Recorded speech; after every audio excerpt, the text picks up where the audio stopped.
She pointed at Max and sneered. "That dog will be gone by next month." He didn't bark, just stood and stared, calm and unblinking, like a soldier sizing up a threat. In that moment, even Karen faltered. But what happened next would leave the entire neighborhood speechless. Let's go back to the beginning. Max stood by my side, his eyes locked on Karen's retreating figure like she was something to be monitored. Not a threat, yet, but not someone to ignore either. He had that soldier's stillness, the kind you only see in those who've lived through fire and chaos and come out the other side sharpened, not shattered. His ears didn't twitch. His paws didn't shift. He just watched, unmoving, until she rounded the corner and disappeared. I let out a breath I hadn't realized I was holding. 3 weeks. That's all it took for the neighborhood to show its teeth. I thought Ashwood Pines would be different. Clean sidewalks, friendly porches, American flags fluttering in sync with the wind. It looked like peace. But peace, I was starting to understand, isn't the absence of conflict. It's the illusion of control. And people like Karen?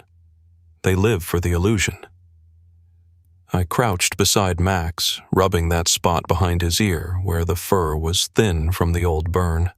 He leaned into my hand, his eyes softening, but his body stayed alert, always ready, always on.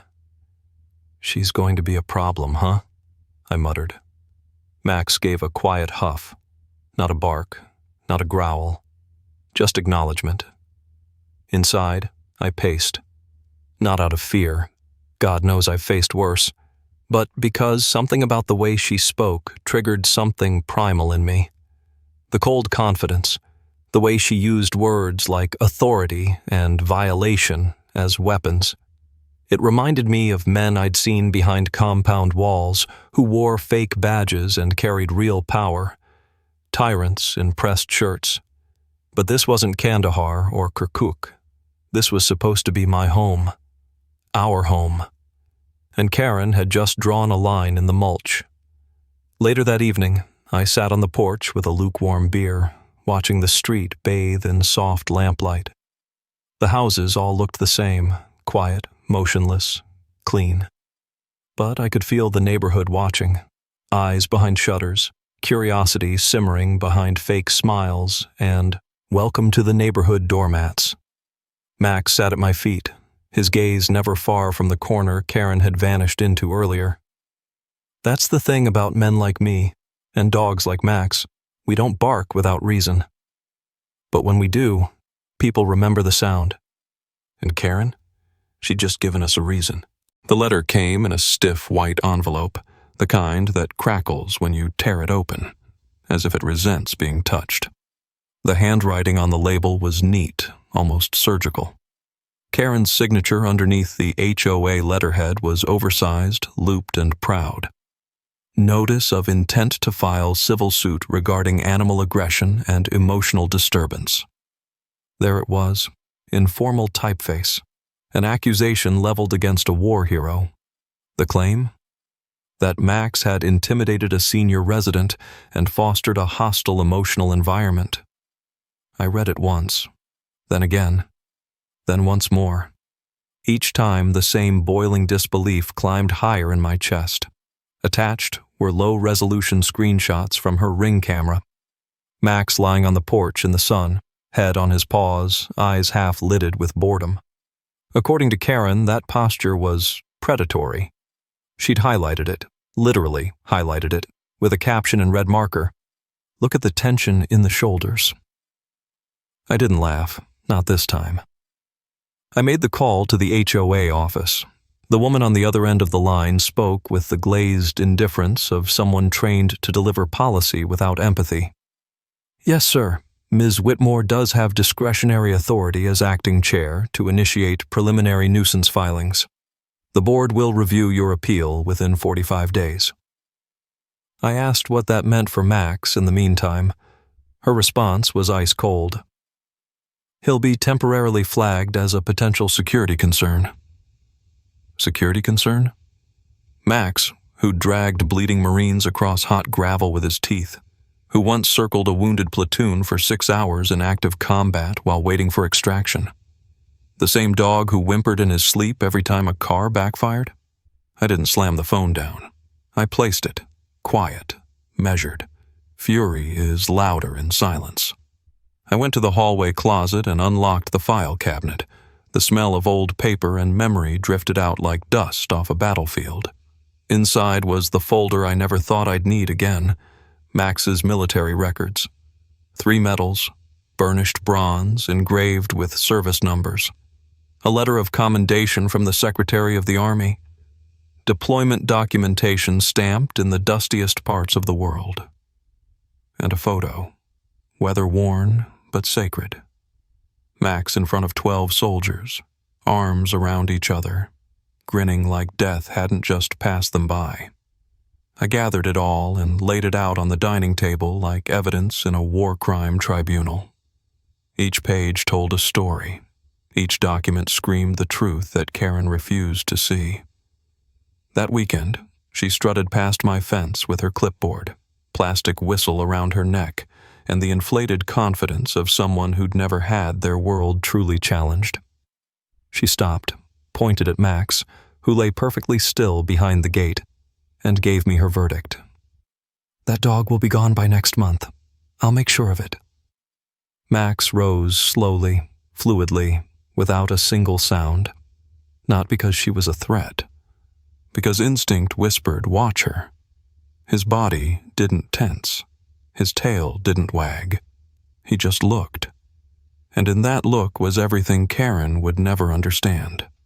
Discipline, memory, service, sorrow, and the unspoken warning of a soldier who's seen evil take many forms and always stood ready to meet it. The rec center was quiet when I arrived, but it was the kind of quiet that buzzed just beneath the surface. Fluorescent lights hummed overhead, casting pale reflections on the polished tile floor. A folding table sat at the far end of the room, flanked by plastic chairs that tried to look official but screamed budget meeting. A flag stood in the corner, limp in the still air. Karen was already there, naturally. Front and center in a navy blazer that tried too hard and glasses she didn't need, shuffling her notes like a prosecuting attorney. She glanced at me as I entered, then at my uniform. Her lips thinned. I didn't wear it for drama. I wore it because people like Karen needed reminders. Not of rank or power, but of service, of sacrifice, of what real authority, earned in blood and dust, actually looks like. The board, 5 members, all residents, sat in a tight line behind the table. Middle-aged, uncomfortable, clearly aware this wasn't the routine garden gnome dispute they usually handled.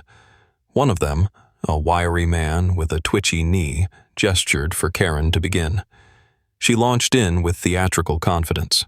Photos of Max, grainy and benign. Video clips with no sound. Just Max lying on the porch, walking beside me, sitting in the grass. She called him imposing, unpredictable, even triggering to vulnerable residents. Then she pulled out printed statements from 3 neighbors. One said, Max stared too intently. Another said they didn't trust large dogs. The third simply wrote, "The dog makes me nervous." Karen sat down like she'd dropped a bomb. I didn't move for a beat. Then I stood and stepped forward, calm as granite. I didn't speak. I just opened the folder. The first page. A notarized letter from the Department of Defense, crisp and official, detailing Max's deployments and commendations. The second. A testimonial handwritten by a Marine sergeant, the edges creased, the ink faded in spots. He wrote about the night Max pulled him from the wreckage after an RPG hit, when fire was closing in and every second counted. Then, the photo. 12 soldiers in desert camo, arms slung around each other. Max front and center. Some of those men were still alive because of him. Some weren't. but all had stood with him. The last page. Max's medical retirement certificate, signed by Colonel Michael R. Stroud. I placed it gently in front of the board. No dramatics, just truth. I let the silence hang. A full minute passed. Someone cleared their throat. Another shifted in their seat. Karen's eyes darted across the pages. Her face had drained to the color of ash, then flushed red like a struck match. Her mouth opened, but nothing came out. "Ma'am," I said, voice steady, quiet but sharp. "You tried to sue a decorated war dog. A dog who's done more for this country than your clipboard ever will." That was it. No speech, no anger, just a truth too heavy for rebuttal. The oldest board member, silver hair, stooped shoulders, nodded once, solemnly. "Case dismissed," he said, and just like that, it was over. The screws bit into the cedar post with a slow, deliberate whine, echoing across the quiet street like a final word in an argument no one wanted to continue. I hung the sign level, ran my palm over the embossed metal surface, and stepped back to take it in. No bold colors, no screaming fonts, just brushed steel, black lettering, and the truth. Protected by a retired military K-9. Approach with respect. It didn't bark. It didn't threaten. It stated. Max stood behind the gate, his eyes following my hands like he understood exactly what I was doing. He didn't move much anymore unless he had to, but when I looked at him, those calm amber eyes, that scar down his left flank, I saw the full weight of where we'd both been. The dust, the blood, the silence after explosions. You don't forget those things, and you don't tolerate nonsense when you've lived through them. The next morning, something changed. Subtle at first. Karen didn't pass by. The clatter of her orthopedic sneakers, always a metronome of disapproval on the sidewalk, was absent. The air felt lighter. The grass didn't crunch with urgency. No clipboard appeared over my fence line. Neighbors who'd once looked through me now nodded on their way to the mailbox. One even waved. The silence around my house had shifted from suspicion to reverence. 3 weeks later, the HOA newsletter arrived, folded into the usual cheery envelope. Under board updates was a single line. Karen Whitmore has resigned from her position on the HOA board, citing personal reasons. We thank her for her years of service. I folded it once and dropped it straight into the bin. Max didn't even lift his head. He didn't need to bark anymore. He didn't need to prove anything. The silence he carried wasn't submission. It was legacy. People understood now. Not just that he wasn't a threat, but that he was the reason some people were still alive. That every step he took, every breath he drew in this quiet suburb, was borrowed from places most of them couldn't imagine. And maybe, just maybe, they started seeing beyond the fur and the vest. Not just a dog, a veteran, a protector, a soldier who had nothing left to prove. Except that no one, not even a clipboard warrior like Karen, could erase his service with a complaint form and a petty grudge. Some fences don't keep danger out. They remind people who is guarding the gate.